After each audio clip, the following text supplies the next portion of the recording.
প্রিয় বন্ধুরা, কক্সবাজার সমুদ্র সৈকতে ঘুরতে আসছিলাম, কিন্তু ঘুরতে এসে আমি নিজেই হতভম্ব হয়ে গেছি।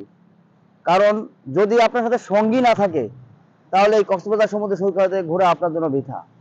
হয় কোনো বন্ধু নিয়ে আসবেন, নাই কোনো গার্লফ্রেন্ড, নাই পরিবার পরিজন। কারণ এখানে একা মানুষের সাথে কথা বলা যায় না, এখানে কেউ কারো সঙ্গী না, কোনো দিক দিয়ে নিজেকে তো ভালো লাগবে না।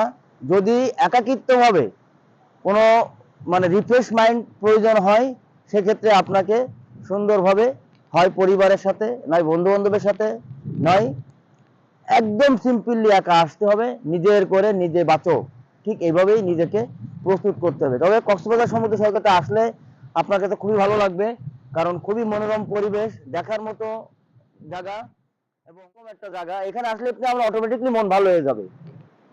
মন ভালো হওয়ার জায়গায় এটা, সমুদ্রের যে গর্জন শুনলে মনটা ভরে যায়।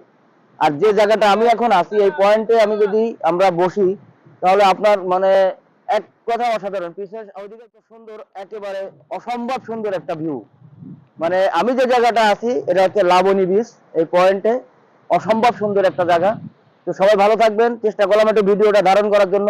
ভিডিওটি কেমন হয়েছে অবশ্যই লাইক কমেন্ট শেয়ারের মাধ্যমে আমাদেরকে জানাবেন।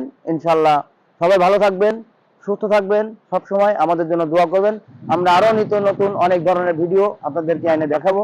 বা সঙ্গে থাকুন আমাদের সাথে। আমার ভাই লাইক কমেন্ট শেয়ার শেয়ার সবকিছু অবশ্যই আপনারা যেন ভুলে না যান।